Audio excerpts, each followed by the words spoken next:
So, this is one I'm excited about, and I know you are too because we're going to talk about you. Yep. And so we're talking about the weight for distance today. We're continuing in our series of the best in the world. We're looking at the best Highland Games athletes in the world. Who is the best? Who's doing each event the best? Now, we've lumped two together today, right? Right. We've chosen to do the heavyweight and the lightweight for distance. They're so similar. They Might as are. well put them together. They are. For those that are not in the know, the heavyweight is heavier, and the lightweight is it's Less heavy. It's less heavy. Less heavy. Right, got it. So I always mess I know, up. it's easy. We can edit it out later. I can come back and do it again if we need to. But so the heavyweight for distance, 56 pound for distance is what the pros throw. I'm going to kick it off because I've got my list, and I know you've got your list, and usually we end up matching up here. But I think it's very clear to me that having the season that you had last year and the year before, that in the heavyweight for distance, there's no doubt that you were number one in my mind. The world records kind of speak for themselves.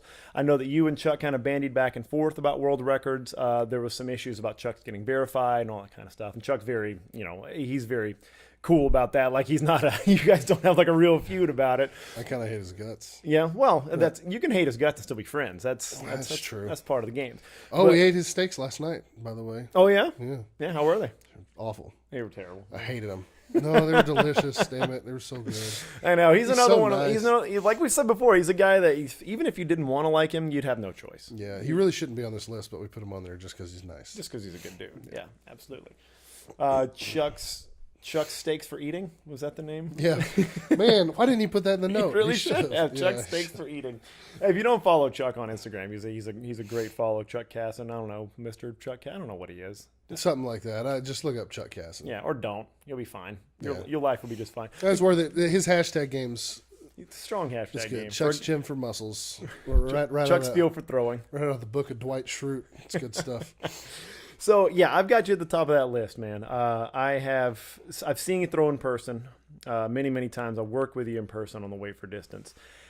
You've at one point you've held both world records, and I believe you still do. You hold both world records in the heavy and the lightweight. But Yeah, let's just say I have a world record, and so does Chuck. there you go. Let's do that. But I believe the heavyweight record was 50 feet and A half inch. 50 feet and a half inch. So that 50-foot mark for a long time has been pretty mythical in the Highland Games. That's something, Forever. Yeah, that's something that people like. If you were throwing 45 to 48, you were elite, top of the world, top 0.1%. That was it. Without a doubt. And but I think that was kind of paradigm breaking, having you and Chuck both hit that 50 mark and having you hit it first. And I could go on and on about how you kind of changed the event. Now that's getting into the highly technical stuff, and we're not afraid to go there, but we can get there later. But I think the way you approach the event, the way you mentally approach the event, I think I changed it by being the fastest fat guy fastest fat guy. to ever throw the heavyweight. Anyway, go ahead. That's a distinction. That's something you have to have. I don't know that there's been a faster fat guy to compete in the Highland Games. Yeah, and if there's no, you know what, if you lose the world record at the end of your career, you still have that. I Fastest do. fat guy. Nobody's going to challenge me for that Yeah, one. and if somebody challenges you, just get fatter. Right. you know what you're capable I'll of. take the easy way out. Yeah, they don't know what you can do. No speed work. They don't know what you can do at a buffet. Give me a Sammy.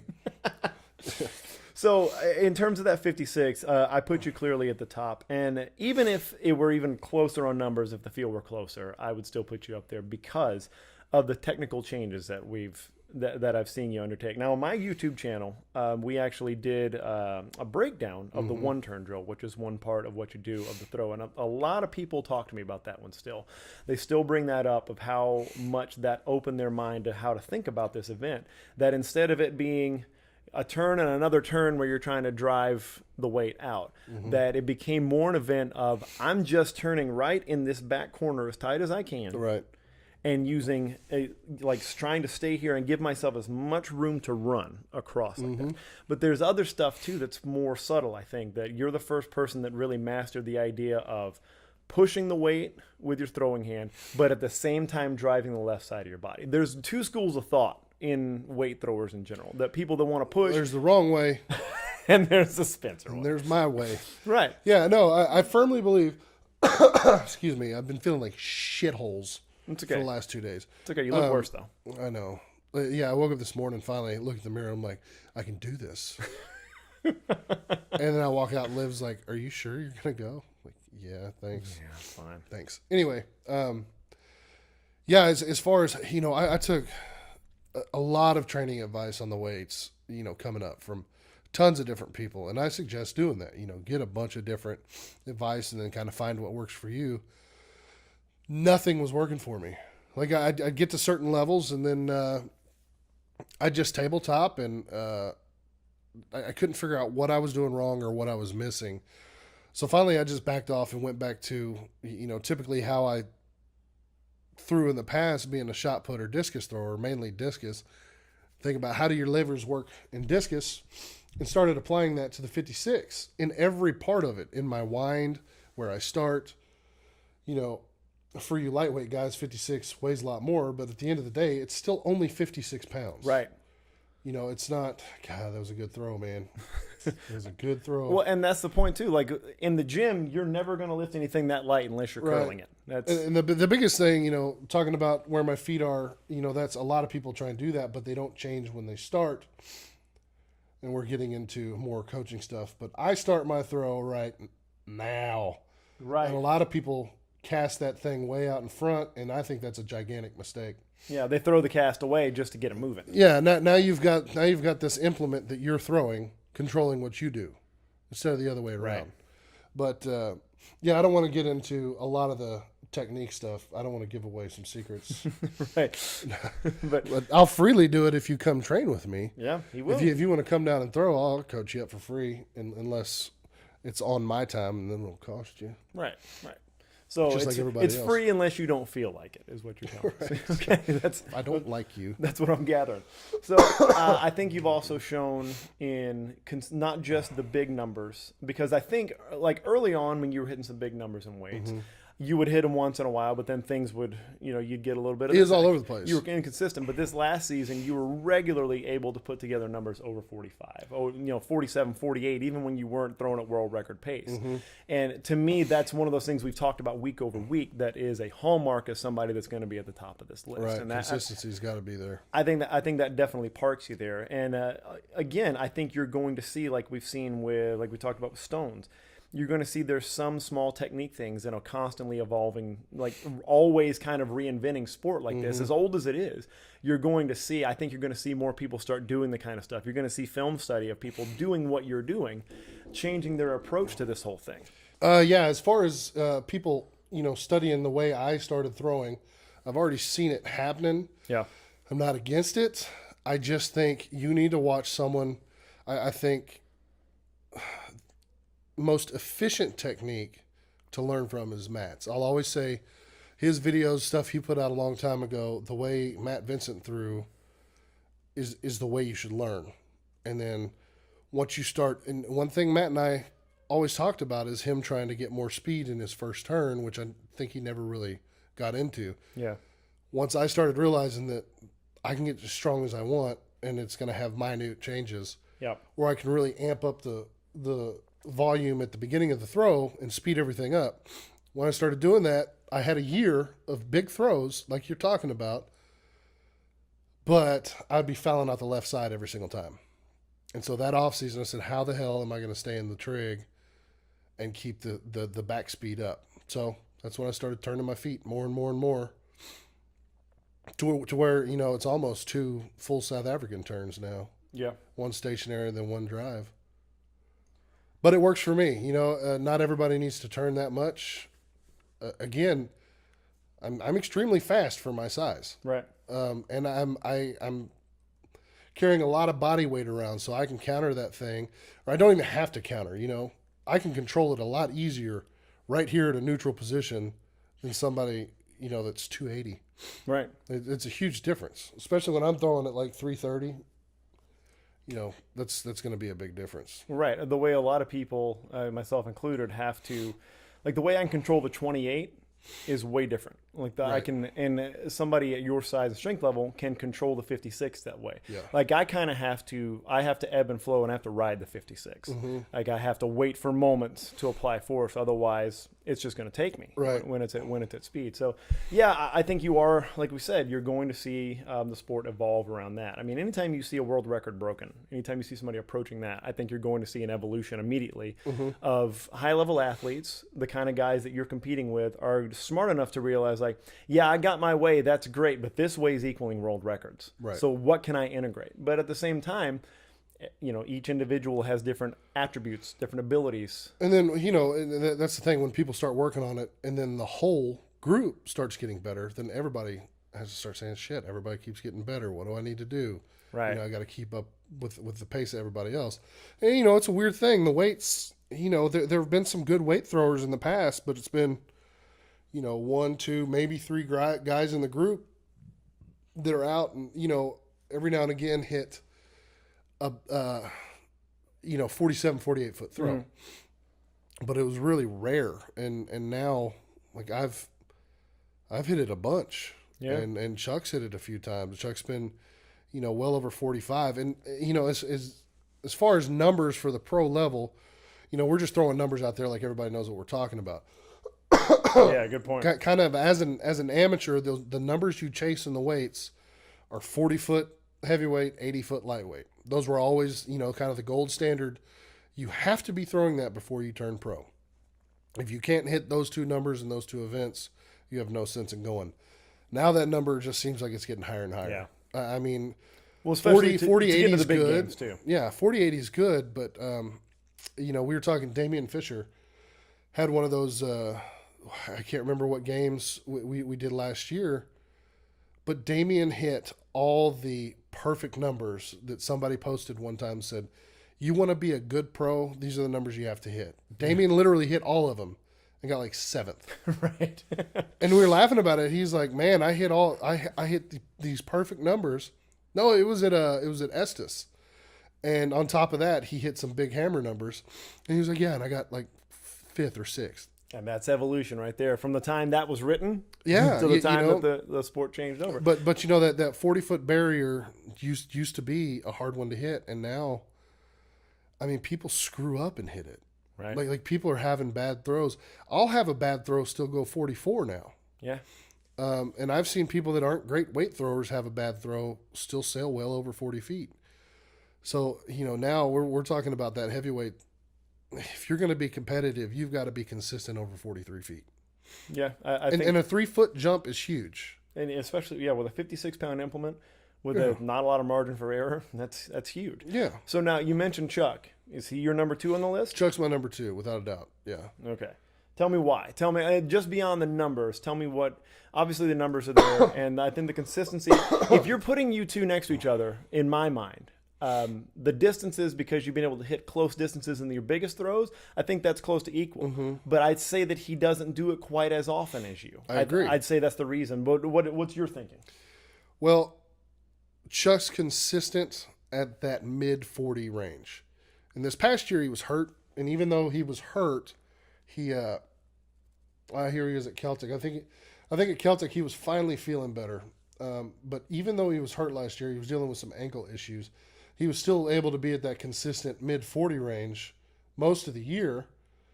And with that being said, he's always got a giant one in there lurking somewhere. Yeah. So that's why I put him above.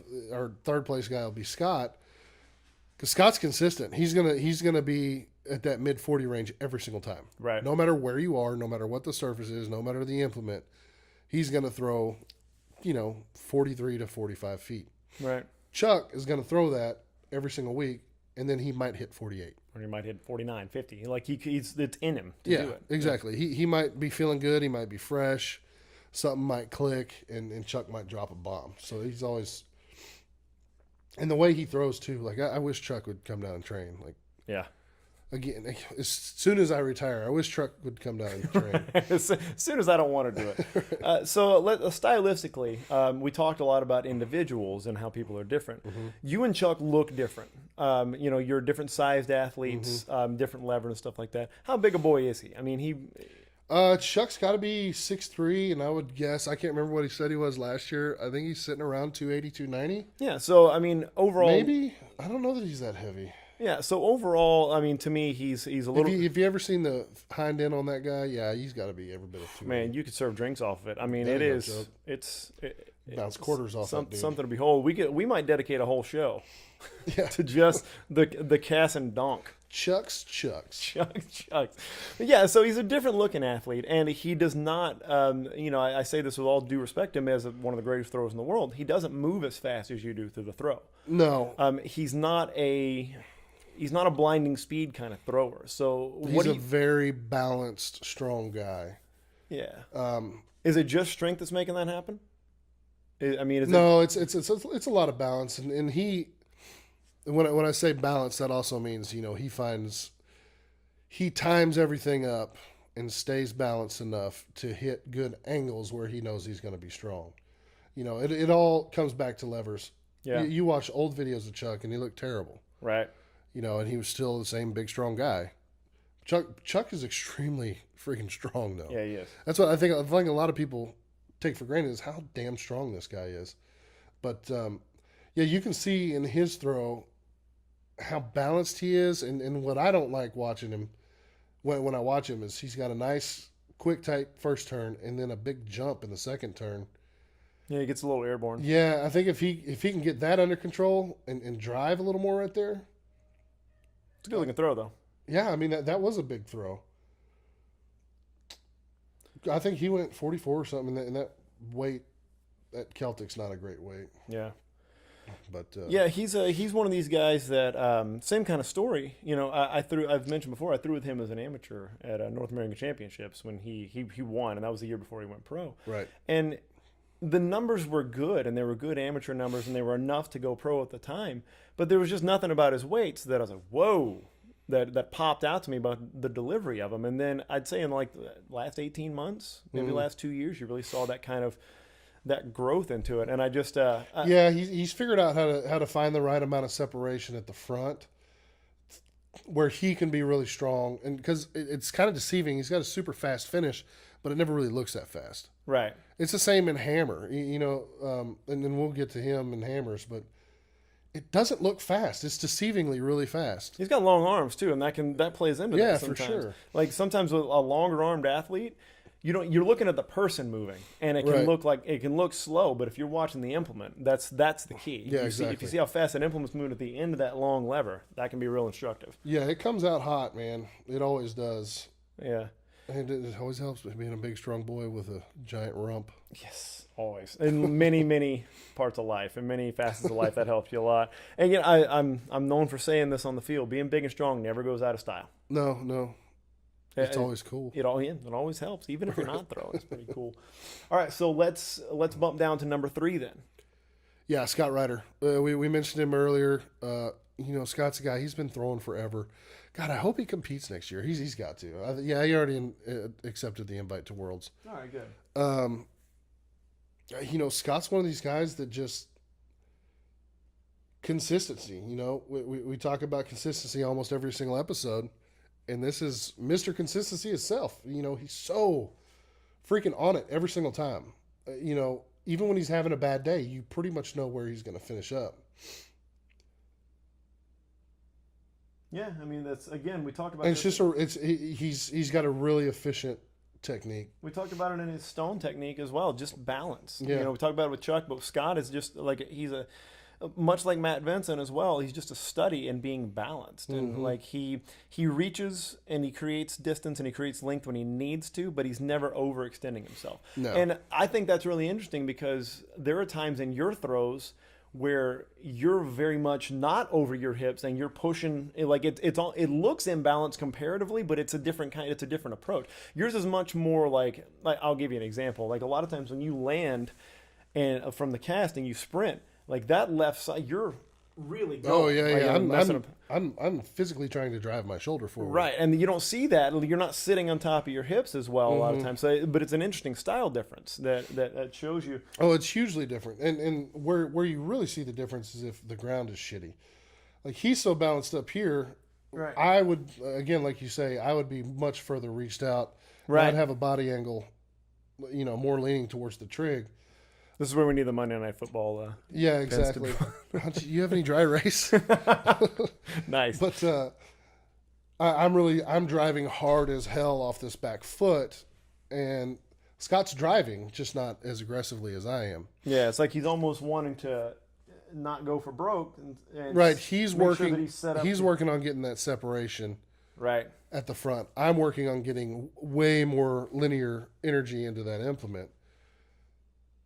And you know, I think that's where the huge difference between him. You know, he was all excited about that throw. Yeah, he was pumped, man. That's as excited as Scott gets. Fist. Fucking Tiger Woods fist. Just pump. above waist level. Yeah. You can tell how high the fist goes. That's how. You know, excited he's he is. super excited. That was a monster throw. Well, he's British. He's not allowed to be. Not allowed to be overexcited. Can't show emotion. Yeah, can't do too much. Don't besmirch my queen. But so, you know, that's the thing about Scott, and that's, you know, you could make an argument for him to be in the top 3 of every single event we talk about. Yeah. Except for Wob. But yeah, you could easily make the argument for him to be in because he's so freaking consistent. Yeah, and that's a high level athlete. That's a high level track and field athlete, and him coming out just thousands upon thousands of drills. And I could tell you this much: on a muddy field, nobody will beat Scott. For Just an overall game, I don't think anybody come close to beating Scott. Just because his technique doesn't change that much. Yeah, he's just so efficient and so balanced up. I think on the worst field you can imagine, Scott wins almost every event. Yeah, fair enough. All right, so let's jump to, again, the second half of this is the lightweight for distance, the 28 pound for distance. Yeah. Now, that's half the weight of the 56. And I think a lot of people they generally expect that you're going to see about double the distance, that you're going to be in the neighborhood of double the distance. Right. That is changing, though, in like kind of the new era of pros and the ones that are real good at the lightweight. I think you're seeing that the top heavyweight throwers, they're not quite doubling their lightweight. Like their lightweight isn't quite doubling that most of the time. If you're throwing, 48, 47 a lot of times, that doesn't guarantee that you're throwing a, 96 foot lightweight most of the time. But, you throw high 40s and you get, low 90s.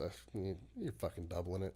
Yeah, close enough, right? It's pretty damn close. You're close enough. Shit, that's a long way, man. It is, and I mean we're knocking on the door of 100 feet, and that brings me to the top of my list again, and I have to put you at the top of that list again, just because, for one, I'm biased because I watched you do it. I was on the same field as you when you set the world record. It was 96 feet and 6 inches. 96 feet 6 inches. I mean, that's a mile. On my opening throw, that was the weirdest thing. Yeah, just like right out of the gate. Yeah, I wasn't even expecting it. Yeah, and you fouled another big one too, and then no, I don't think I had any fouls. I'm thinking of heavyweight. You fouled a heavyweight. Yeah, I fouled. Damn it, 51-7 that day. Yeah, but no, the lightweight, the whole series, all 3 throws were over the record. The record was like 95-10 or something like that. Yeah, I think it went like 95-11 and 3/4. Well, first it was 96-6, then it was like 96-4, and then 95-11. Yeah, and I remember the day before when I was talking about it, you had a feeling, and the way you'd been throwing, that we kind of knew that was going to fall. Like this. No, dude, no, not at Utah. Not at Utah? No, because I remember talking about that the day before, and I knew I went there to break the heavyweight world record, and I knew that was going down. And I just knew because in practice I had been throwing the heavyweight like 52, almost 53 feet. So it's like, okay, now we got a good implement. I'm going to smoke one. And I remember Ryan Stewart asking me, and Ryan Stewart's the guy who he handles the athletes at the Utah game where this went down. He was asking me how I felt about lightweight, how that had been going in training. And by the way, anything over 90 feet in the lightweight is a gigantic throw. It's huge. So when I'm just throwing these numbers out, remember 90 foot is a barrier that most people chase their whole career. Yeah. But he's talking to me how it's been going. I say, yeah, not as good as heavyweight. I've hit 94 in training, but I've never gone over that. Feeling kind of bummed out about that distance because we're talking about, he invited me there to break these records. Right. And I was like, so, I have high hopes for heavyweight, but I don't know about lightweight. And heavyweight didn't go the way I wanted it to go. Had the big gigantic foul. Yeah. So I knew it was there, so I was excited. But I get into lightweight and I'm just super relaxed, super relaxed going into lightweight, and opening throw just fucking smoked it. Yeah, and that kind of for those of you that don't throw, that's not always the case. That's not always how throwing series work. Mm-mm. Yeah, no, a lot of times you can let something like that, get you down going into the next event. But I was just relaxed. I was kind of like, well, I came here to break this record. I didn't break it. It's just, have fun the rest of the day. And because the way it's set up at Utah, like, you're not really battling for money because everybody gets a flat fee, which is awesome. It takes a lot of the pressure off. Going into lightweight, that first throw, I just fucking uncorked it, man. Yeah, well, huge. Weird how not being overly concerned with a record all of a sudden makes you relax and throw one. I think you told me later that day that you were like, "Yeah, I wasn't even on the field." No, this is one of my favorite memories. So this was at the same time that was happening. It was lightweight national championships. Were we all throwing Braemar? Yeah, no, we were also throwing weights. I think we were throwing the 42 at the time, and I remember I was over there with the rest of the lightweights. And I'd snuck over and filmed you throwing a heavyweight, and I have a picture. I have the 51-7 foul on my YouTube somewhere. And I had gotten that one, and I came back and I was throwing, and I could hear them on the microphone on the other field. They have 2 fields there, it's an awesome setup. Great games, I love it. And but on the other field, I could hear them talking about the weight throws. I could hear next up, Chad Gustin. I could hear, and then they'd call you up, and then when lightweight came. We were just kind of chatting over there about how you've been throwing weights and stuff, and I remember I was over not throwing. I was with the other guys talking, and I hear it's got to be 200 yards away. I hear, I hear the scream. If you've never heard Spencer's release on any of the events, it's great. My general rule of thumb is the more it sounds like it hurts, the better throw it was. Yeah, that's typically true too. And I heard that scream, and from 200 yards away, I swear I went like this. Like I felt it, and I said to the rest of the guys, I think he did it. I think he just broke a world record, y'all. Like let me go run, and I ran all the way over there, and I was like next up to throw. I was like, hold on, I could check, man. And it was at 96.6. I was like, Papa Bear did it. Right, you done good. You done good, Papa Bear. Yeah, it was so weird because again, none of us were expecting. Like I had. Going into that day at an actual Highland game, I had thrown over 90 feet, I think, twice. Yeah. So Ryan had, they actually had lines out, and they had the lines out to 80 foot, I think. So Ryan Stewart, again, he walked out about 10 foot past that line. He's asking me, he's like, well, what's your usual line? Where do you throw? I'm like, yeah, right down about here. Typically, if they're big, it'll be just right of center. So he's standing just right of center, right about where he thinks 90 foot is. No, we measured it out and put a flag there. So he's like, I'm going to stand at 90 foot. And as I threw, and again, it's one of those ones that bounced up just right. I'm right down the middle, uncorked it. And as soon as it left my hand, I'm like, that's 100 foot. And when it goes over Ryan's head, Ryan just looks up and then looks at me and goes, what the fuck? And then it one hops into the crowd and hits a damn baby stroller. Luckily, There was no baby in there. But, I'm just sitting there like, did I just throw 100 foot? Because 96 feet is a long fucking way away. You can't see real well. No, especially in Utah, it's perfectly flat ground. Yeah. So it's kind of hard to get a good judge of where you are, flat at 100 foot away. And so they're pulling tape, and I'm like, holy fuck, is that 100 foot?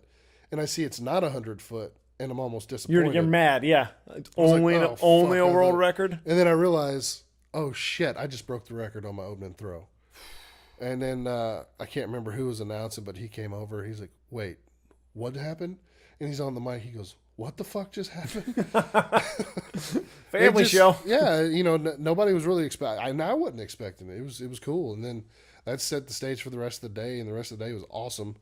Brebner called me, and one of those things, like my numbers throughout the day were gigantic in every event. But that's Utah, dude. Utah, that Highland Games, they set it up for huge numbers. They go out and they get the best implements. Yep. They got awesome hammers. They've got awesome, well, except for your Braemar. I still hate your stupid Braemar. Yeah, that's rough. But their open stone's pretty, it's a flyer. The sheaf bags are fantastic if you actually throw sheaves. And then the weights, they're the best freaking weights to throw. Yeah, no, they got expensive-ass Polonic weights. Yeah. Yeah, they go a mile. No, the weights were incredibly nice at Utah. The Braemar was not. No, the Braemar there sucks. I did throw it farther than a couple of the pros that day, so I could tell you, you guys were not a huge fan. No. I'd imagine there were a couple of fuck this throws that happened after they started Dude, throwing without a it. doubt, I hated that stone, man. Yeah. For some reason, I don't know what it was. That was my first year with a larger beard to throw. Ah, yes. So getting used to tucking the stone in a big, fat, stupid beard. And then that was like the first game where I needed a big Braemar. Yet I again, still think I threw it fairly well, like a little over 40, but the way I was feeling that day, I should have thrown that motherfucker 48 foot. We should do an entire other show on beard-based technique changes. That too. ain't no joke, dude. It's a huge fucking difference. It's a big in the deal. stones. Also, make sure you grab your Big Pole Beard Balm at throwbros.com. So let's move down to number 2 on this list. I don't know that it's going to change for me. I haven't seen Chuck throw in person a whole lot. I know that his lightweight numbers are good. I've seen his heavyweight throws more than I've seen his lightweight throws, just because of YouTube, and he's going to hit some big numbers there. Yeah. So what does your number 2 look like? Does it stay the same? It's Chuck. It's Chuck. I think it's Chuck for the same reason. He's consistent, and even with this last year, again with him having the hurt ankle, I feel like he had something else too. But I know he had a banged up ankle, and he was still able to, consistently be over 80 foot, like well over 80 foot comfortably. Right. Which is no joke. We've been talking about these huge numbers. Yeah, we've been talking 96 and 90 foot. 80 foot again is the barrier for lightweight coming in as a pro. You need to be able to throw. Oh God, I say this, and after Celtic, you need to be able to throw over 80 foot every single time you pick up the lightweight. Yeah. You shouldn't have a Highland Games where you're not over 80. If you can't do that every single time you pick it up, you're gonna have a hard time. You have a hard time. You better be a real big specialist in something else. Yeah, because and a lot of things that amateurs take for granted is sometimes their big throws come in extras. Right. Like you're taking, if you're a dominant amateur, you're taking 6 throws in every event. Right. So a lot of these big throws happen in those extras. Like in the pros, you better be hitting some fucking bombs if you plan on hitting 6 throws an event. Yeah. Like and by that time, if you do get extras, you do win the event. You don't want to take any more. I've put everything I have into that. Thank you very much. Shit. I'm done. I got a bunch more events, and these guys are dropping bombs. So yeah, I mean, Chuck throwing in the mid to high 80s at times is because what you have to bear in mind is this: we were talking about Utah, how good those implements were, and how good that field is. That is not always the case. No. You can see, and I would argue you can see in the pro class, you can see the variation in implement and field quality more in their numbers because they're more finely tuned overall. Mm-hmm. In general, the technique and the approach and the consistency is going to be better. So if you see that the lightweight numbers go from everybody ranges from 83 to 90 in one games in the field, and then all of a sudden that goes from 78 to 83, you can probably guess that it's not that everybody had a bad day. Right. It's just that there's a difference in input. So being able to consistently hit in the 80s, mid to high 80s, that's going to make you a winner most times. That's just how that's how the games is. And Chuck's ability to do that, I would argue that that's a consistency deal. And even if he's not throwing world record style, lightweight numbers. Well, it's that thing too with Chuck. He's got a really, really sky high finish. His weights get super high. It's a big arch. I think if he gets that down, that's when you'll see the big jump in his lightweight, especially. I don't know that it'll affect his heavyweight a whole hell of a lot, but he's got just watching him throw, the way he throws and as relaxed as he stays, he's got the opportunity to hit some monster fucking throw. Absolutely. I think the furthest I've seen him throw it is, I feel like at Estes he's gone 88 or 89. He's gone big. I don't know that I've seen Chuck throw 90, but then again, I've only seen like 4 people ever throw 90 foot. Yeah, fair enough. If that, I don't know if I've seen that. It's a hard number to hit. That's a big barrier, and that's it seems like 10 feet's not that big a deal, but you throw 85 foot, you're probably going to win. Yeah, that's a great throw. Yeah, last year I hate talking about it. Last year was my best lightweight year ever, even though the year before is when I broke the record. Right. But going into Enumclaw, I had not thrown under 90 foot all year. Every single I keep wanting to say meet. Every single games I had thrown over 90 foot. And then at Enumclaw, my opening throw, I tore a huge callus off and I threw 89-10. I was like, we'll shut it down. Oh, count it. Yeah, so I didn't throw 90 foot. And then it, went Then I was right at 90, right over 90, right at 90, right over 90. And then we get to Worlds, and my first warm-up throw, I threw straight into the fucking crowd and thought I killed somebody, and my head was ruined. I'm noticing a theme in your throwing. Oh, A man. lot of potential fatalities. This is also the man who threw a hammer through the car of a parked vehicle and smashed a 12-pack of beer once. I mean, that's why they don't park there anymore. Fair enough. You change things. Even the guy, poor guy, you know, he was like, I shouldn't have parked there. He was a grounds crew guy, and he's like, yeah, it fucking sucks, but it's my fault. I shouldn't have parked there. He was more sad about the beer than he was the car window. I would have been too. It's a loss. But yeah, you know, and then September was weird. You know, September was all over the place, and you know, talk about fatigue. My body was okay, but this stupid bastard right here Oh, yeah. ruined my September. My thumb could not hold up. Yeah. And then going into Celtic, this stupid thumb is what cost me the Celtic because of that guy Chuck Casson being so fucking consistent. Being consistent. All he's got to do is throw those numbers he's been throwing. Yeah, you know, and I go up and have my worst lightweight day in probably the last 3 years. Yeah. And Chuck has a stellar day and makes up like 5 or 6 points on me. Right. Sucked.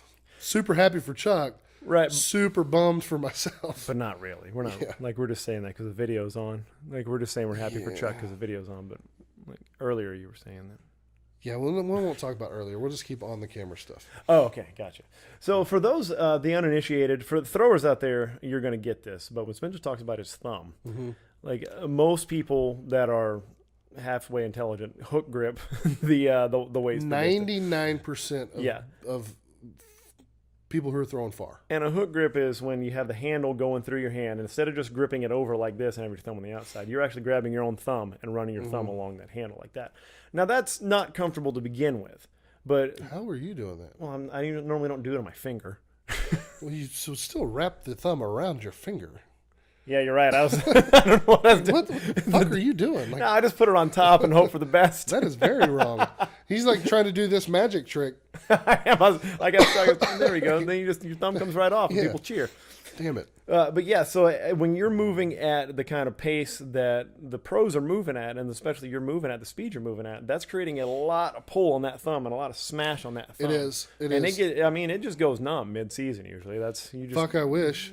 that would be I nice wish it most went times. numb. No, it's. But mine gets like up in the tip and the fingernail just goes away. Yeah, this is the first year. This is actually the first year that I haven't lost my fingernail. Usually around October, it starts coming off, and by December, I've got this big void back here on my fingernail. Yeah, you're so but gross. you can still see, it's like aging a tree. Like you Right. got tree lines, See and the you lines. can count my Highland Games. How many games I do this year? Like, well, let's count the fucking lines. Seriously, I mean, it's that obvious. But the worst part is, you know, that finger pad or that fingerprint area. God, dude, and some people have it more on the side, but mine's right there in the middle. And if I get a big blister, you can sometimes push through it, but like at Celtic, it just ended up splitting open. Yeah. And man, I could not mentally trick myself into pretending like, okay, let's just go through it. Just pretend it doesn't hurt. It changes the way you grab stuff. I don't care how tough you are. It I got to changes the the way you front. grab stuff. I mean, it's like literally taking a knife and just every time you throw, just cutting another piece off. It hurts so fucking bad. And then getting going into wob, because I hook grip for wob too. Yep. I couldn't hold the damn wob, and it changed my timing up, and like my head was after that. I was so disheartened because my stupid fucking thumb, Yeah. just fucked me. Like, and because I knew going into wob I wasn't gonna beat Chuck because he's you know, and obviously we'll get there, but God dang it, especially you know maybe if I'm on, and I was feeling good. Celtics is about as good as I've felt for games in a long time. And I'm like, okay, if I'm on, maybe Chuck and I can tie. Right. And it'll go back to wins, event wins, and then I'll take the overall. And as soon as I start warming up, I realize, fuck, I can't hook it. And I start trying to fill that cut up with chalk. Right. Nothing. It just sucked. How do I get tape to stick on Right. this? Yeah. No, it's the worst. We were getting so far off topic. You know, What else is new? yeah, no shit. So number 3, I know we have it makes sense because they're very similar events, but I kind of in some ways make a case for Doherty here, for Matt Doherty. I make a case, and then I think it's that he's going to shine here where he wouldn't on the heavyweight. Like we talked about before, he's a smaller guy. He's one of the smaller guys in the field, 230 or so. Right. And, he's a little shorter than a lot of the competitors, too. His levers are different. He's got, nice long arms, which helps when you're a thrower. But, his ability to move, like, Doherty can move. Like he's got a motor. Like he's quick, he's agile, and he can get in good positions, and he can get from the back of the box to the front real quickly. And I think that pays off in the lightweight. And he's another guy that is throwing in that 80s range, mid 80s, very consistently. Right. He does that all the time. So Especially that's the when case. he's using his own weight. that always helps. I like to use my own stone whenever I go places. And if they want to weigh it, I find that offensive. Right. Like that. Don't you trust me? No. Get that thing out of here. Like it's 16-1.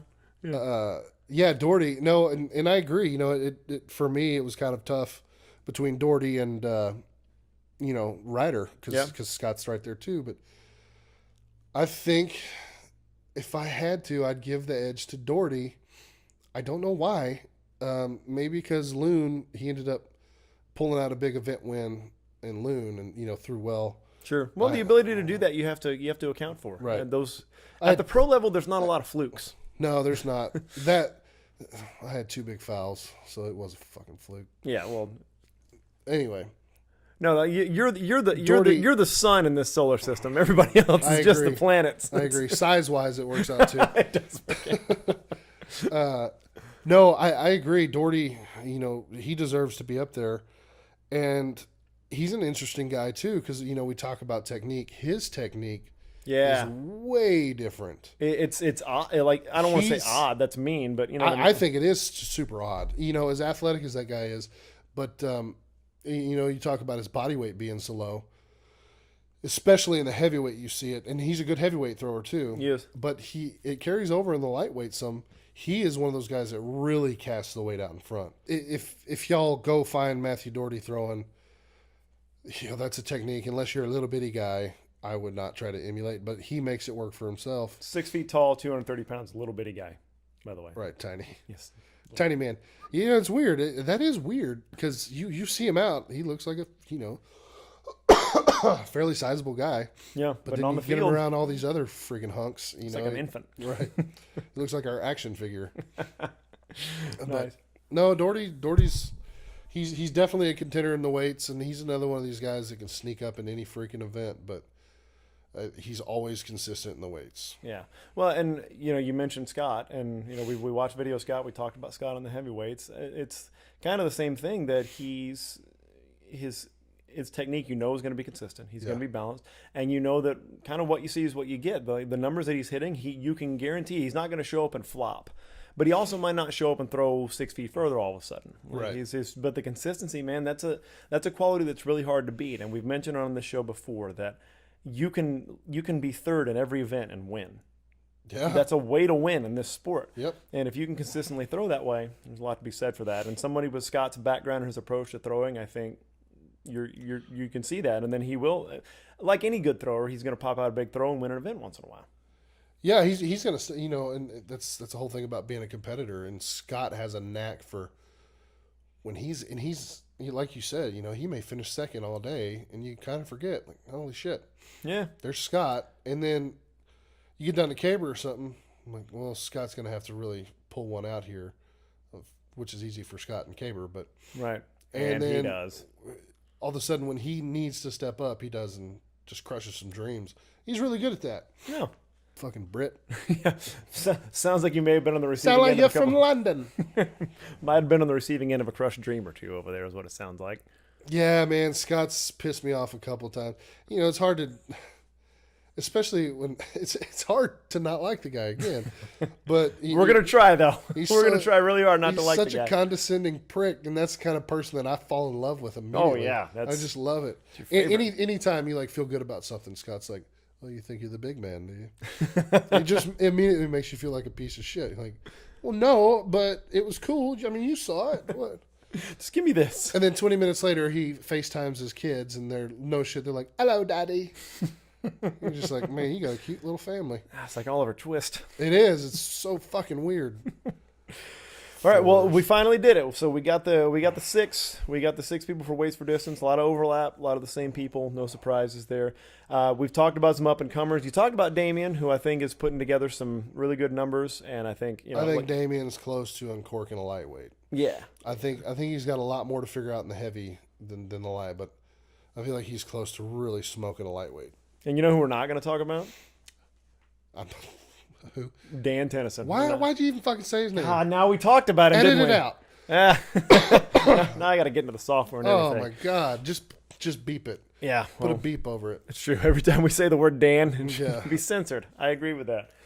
All right, well, I think that wraps it for us. I'm really loving this series, man. I'm liking the ability to do a little bit of deep dive on why you pros are good at what you do. Like, I think that's something that everybody's curious about. Like, all the AMs that are throwing, like even pros that are new to it, they want to know like what's happening at that level. Like, what's the mindset? What's the training like? What do they think of the other guys' big throws? And I think this is really fun to do to see this. Yeah, for sure. And we've gotten tons of positive feedback, even over this guy right here. Or should I be right there? Wait till marriage. You're gonna put a ring on it first. Yes, fuck that. But a lot of positive feedback, and some critiques too that have really helped us grow. And if you've got anything you'd like to add, please do. You're not going to hurt our feelings. Yeah. Don't try to be a dick. Some people just comes natural. Yeah, I already know I'm fat. Just shut the fuck up about it. Jesus Christ. But yeah, that positive feedback, because we're right now we're spending a lot of money on this. Yeah. And we're putting it out here for you for free. And that's the plan going forward, and hopefully we can have games pay for awesome content. Yeah.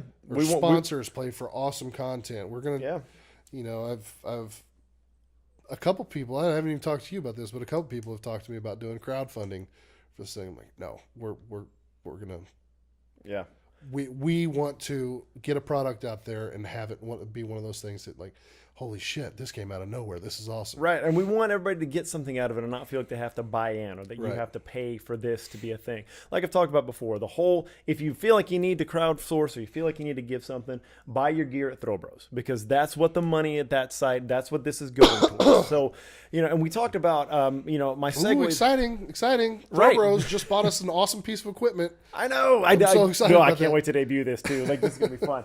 But one of the things that we're gonna do is with the nicer equipment is, we talked about this technique and studying the athletes and seeing what they're doing. Is one thing we really want is to create some high speed footage, which for, I guess, those not in the know with videography, is like super slow-mo. We want to create good quality, high quality footage that can be slowed down of the best in the world doing these movements and throwing these implements. Mm-hmm. And we want to use this equipment to go to these big games and get those throws, because, at the Olympics, weightlifting, hook grip does a great job of this. Like you at these big events, you see these slow motion, really well broken down videos. We're only $75,000 away from right. We're so close. It's just like, that's like, I don't know, like maybe 60,000 rolls of tape. We're gonna get there. Right. But yeah, we want to, like I've talked about before, we want to feature these really excellent athletes. We want to feature this. We want to have a good platform, a good technology to show just what it takes to do this. That it's not just, we want to get past that circus sideshow, that carnival sideshow idea of this sport, and show like, no, these are elite athletes that are doing something that requires a lot of power and technique and discipline to do. And, better equipment's the way to do that. And that's what we're doing. Yeah, without a doubt. And just to make it a more legitimate feel, because, we've been doing the streaming for 2 years now, 3 years now. And it's awesome. I mean, I love the idea. If I wasn't there running it, it did get exhausting being the only one having to deal with it all the time. Sure. Now having, a crew in place, by the way, pick somebody up for Arnold. Having a crew in place and having way better equipment. And again, I don't want to give too much, but yeah, you gotta tease this out, right? Yeah, we were going to debut this stuff at North South, but North South didn't want us there, so. And I'm going to take shots at them forever for that shit. Yeah, I think it's just you that didn't want, honestly. That's fine. No, that's fine. But we're going to gear up and put a lot of effort into the Arnold. Yeah. And we're going to start planning on that right now. And learn the equipment. And hopefully Arnold is going to be awesome. Yeah, and it's worth announcing now, too, that Throw Bros is going to be an official sponsor of the Highland Games So is at the Hate Arnold Brand. Class. So is Hate Brand Goods. That's correct. So both those companies are going to be doing their part to make the athletes' experience and the crowd's experience better. And a part of that is going to be taking HG Live there and creating as good a content as we can to showcase the sport. There's a lot that showcases the Arnold. There's a lot going on there, but we really want to focus on showcasing the Highland Games athletes and the personalities involved with those. To an extent with the personalities.